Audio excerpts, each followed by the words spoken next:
अस्सलाम वालेकुम फ्रेंड। आज जो हम टॉपिक डिस्कस करने जा रहे हैं वो है रोल ऑफ मास्किन के बारे में। एक्चुअली मास्किन एक प्रोटीन है, ठीक है, जो कि एसिडिक ट्रांसफार्मिंग कॉइल प्रोटीन मतलब TACC, ठीक है, डोमेन प्रोटीन से बिलोंग करता है।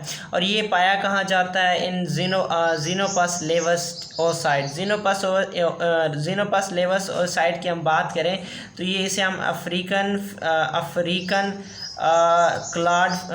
क्लाड फ्रॉग भी कहते हैं, ठीक है।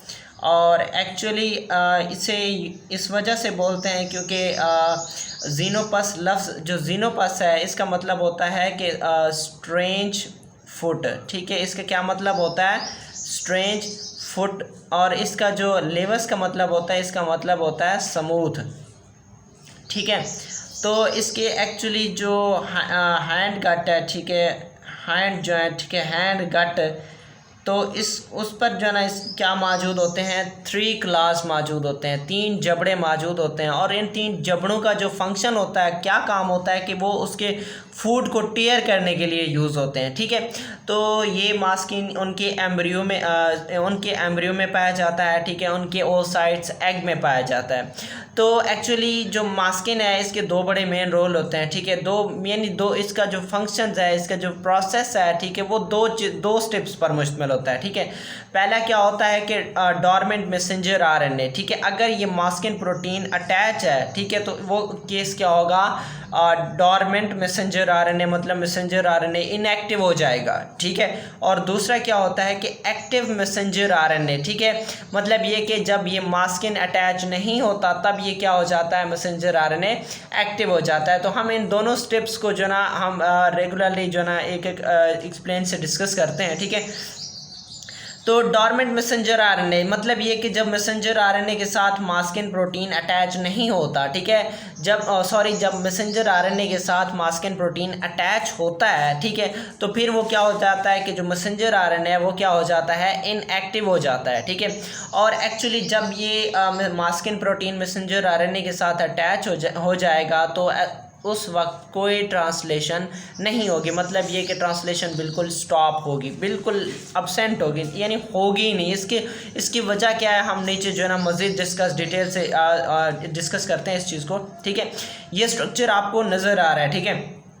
एक्चुअली ये चीज़ आपको नज़र आ रही है, ये है मैसेंजर RNA, ये उसका ये है, ये 5 एंड है, और इसका ये क्या है? ये 3 टेल है, ठीक है। और ये चीज़ आपको नज़र आ रही है, ये क्या है? पॉली A टेल है। और उसके बाद ये 3 फैक्टर्स आपको नज़र आ रहे हैं, ठीक है, EIF4E मास्किन और CPEB, ठीक है।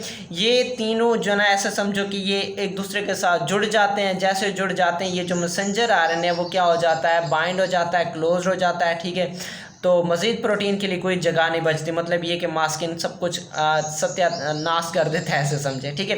तो प्रोसेस की बात करें, ठीक है, जो CPEB है, ठीक है, साइटोप्लाज्मिक पॉलीएडेनाइलेशन एलिमेंट बाइंडिंग प्रोटीन, ठीक है। इसका काम ये होता है कि ये मैसेंजर RNA की जो सीक्वेंस होती है, ठीक है, पॉली A टेल की सीक्वेंस, इस चीज़ को आके डिटेक्ट करता है, ठीक है। CPEB का क्या काम होता है कि ये जो मैसेंजर RNA की जो टेल होती है उसको क्या करता है? आके डिटेक्ट करता है। और ये जो सीक्वेंस है UAU ये वाली जो नज़र आ रही है, ठीक है, इसके ऊपर आके ये क्या हो जाता है? बाइंड हो जाता है, ठीक है। और दूसरी बात ये कि अगर हम हेड की बात करें, हेड कैप की बात करें, तो वहाँ कौन सा मौजूद होता है?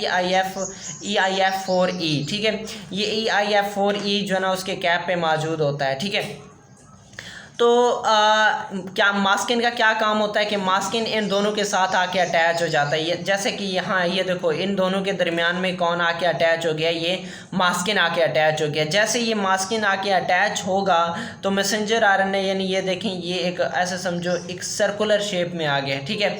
तो मैसेंजर RNA को एक सर्कुलर यानी सर्कल शेप में आके कन्वर्ट करता है और उसके बाद इसे क्या कर देता है? कम्प्लीटली ब्लॉक कर देता है, ठीक है। मैसेंजर RNA को सर्कुलर शेप में कन्वर्ट करता है और उसके बाद इसे क्या करता है? कम्प्लीटली ब्लॉक कर देता है, ठीक है। तो उसके बाद जब मैसेंजर आरएनए क्या होगा, ब्लॉक हो जाएगा, फिल हो जाएगा, मास्किन उसे फिल कर देगा, ठीक है। तो वहाँ कोई स्पेस बाकी नहीं रहेगा कि कोई ट्रांसक्रिप्शन फैक्टर आके अटैच हो, या कोई न्यूक्लियोटाइड या कोई मैसेंजर राइबोसोम आके अटैच हो, ठीक है। तो वो जो ना ऐसे समझो कम्प्लीटली बाइंड कर देता है, बंद कर देता है इस चीज़ को, ठीक है। तो जैसे यानी जब कोई राइबोसोम ही अटैच नहीं होगा तो फिर प्रोटीन की सिंथेसिस किस तरह से होगी, ठीक है, नहीं होगी ना, कि ट्रांसलेशन ही नहीं होगा, बिल्कुल ट्रांसलेशन जब होगा नहीं तो प्रोटीन की सिंथेसिस किस तरह से होगी, ठीक है। अब उसकी वजह यह है कि due to maskin EIF4E can not bind to EIF4G, ठीक है। मतलब ये कि मास्किन की वजह से जो EIF4E है वो किसके साथ अटैच नहीं हो पाता, EIF4G के, ठीक है। मैं ज़रा दोबारा दिखाता हूँ, ठीक है, कि हमने यहाँ डिस्कस किया था ये वाली चीज़ कि जो EIF4E है, ठीक है, ये मास्किन की वजह से ये जो है ना किसके साथ अटैच नहीं हो पाता, EIF4G, ठीक है, इसके साथ ये क्या होता है, अटैच नहीं हो पाता, जिसकी वजह से जो है ना फर्दर प्रोसेस है, ठीक है, फर्दर प्रोसेस वो क्या हो जाता है, स्टॉप हो जाता है, यानी कंप्लीट नहीं हो पाता, ठीक है। फर्दर प्रोसेस क्या हो जाता है, स्टॉप, ठीक है। उसके बाद due to maskin EIF4E can not bind to the EIF4G, ठीक है, 4G के साथ बाइंड नहीं हो पाता। फिर क्या होता है, एक्चुअली जो 4G है, यानी यही जिसे हम 4G भी बोलते हैं या EIF4G कंप्लीट पढ़ लो आपकी मर्जी, तो ये एक्चुअली प्रोवाइड करता है site for the attachment of ribosome.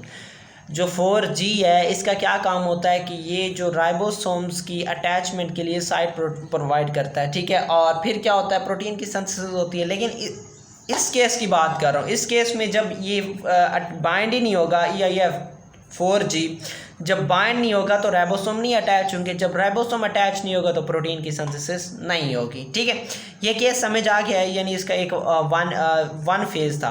अब सेकेंड फेज़ में क्या होता है, इसका जो सेकेंड फेज़ है, ठीक है, एक्टिव मैसेंजर आरएनए, ठीक है। एक्टिव मैसेंजर आरएनए में क्या होता है कि आफ्टर द फर्टिलाइजेशन के बाद जब प्रोजेस्टेरॉन प्रोड्यूस होता है, ठीक है, तो वो एक्चुअली क्या कर देता है, काइनेज एंजाइम को एक्टिवेट कर देता है। फिर काइनेज एंजाइम फर्दर क्या काम करता है कि वो फास्फोरिलेशन करता है किसकी, CPEB की फास्फोरिलेशन करता है।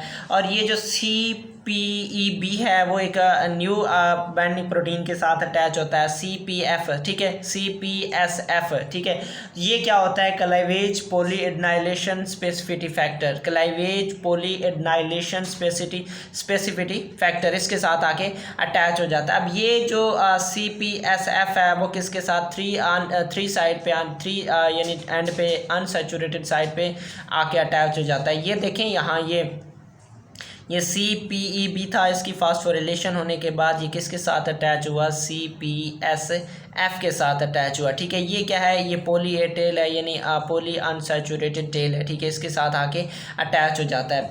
अब जैसे ये आके अटैच हुआ है वो क्या करेगा, ये जो टेल है इसकी लेंथ को क्या करेगा, इंक्रीज़ कर देगा, इलोंगेट कर देगा, it elongate the sequence of poly A tail, ठीक है। और फिर जो ना एक और बाइंडिंग प्रोटीन है, ठीक है, poly A tail binding protein, ठीक है, वो आके इस ग्रोइंग टेल पे आके अटैच होता है। ये देखो poly A tail binding protein PAB, ठीक है, ये आके क्या होता है, आके अटैच होता है, ठीक है। उसके बाद क्या होता है कि इसकी वजह से फिर क्या होता है कि जो EIF4G है वो क्या हो जाता है, स्टेबलाइज हो जाता है, किसकी वजह से, BP की वजह से जो 4G है वो स्टेबलाइज हो जाता है। उसके बाद फिर क्या होते हैं, इनिशिएशन फैक्टर बैंड होते हैं EIF4G के साथ, ठीक है।